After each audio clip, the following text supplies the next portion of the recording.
naannoo Amaaraa kanneen akka Walqaayit Agadee fi Xaalam keessatti basaaftonni gareen humna badii TPLF bobbaaftee to'atamaa jiraachuun isaanii beekame. Basaastota to'ataman kanarraa odeeffannoon argame akka mul'isutti TPLF torbee lamaan kana keessatti naannicha irratti weerara geggeessuuf waan jedhuuf gochicha milkaa'inaan raawwachuuf jecha odeeffannoo dursanii akka sassaabaniif ergamni TPLF irraa itti kenname gara kanatti akka isaan ergee dubbatanii jiru.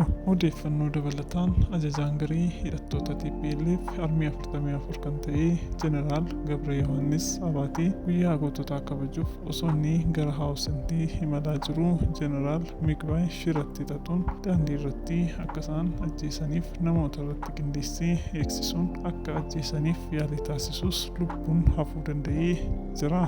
Yaalii ajjechaa kanaan wal qabatee yeroo ammaan kana Jeneraal Gabre Yohaannis Abaatee yookiin Waadde Abaatee garii kanaan dura TPLF irraa foxxoqee bahuun daangaa naannoo Affaar irratti wal gurmeessuun garii humna badii naannoo Tigraay keessaa buqqisuuf sochii taasisaa jiranitti dabalamuuf murteessuun isaa beekamee jira. Egaan dhaggeeffattoota keenya qophii qabannee asumarraan golomnaa yeroo gaarii qabaadhaa.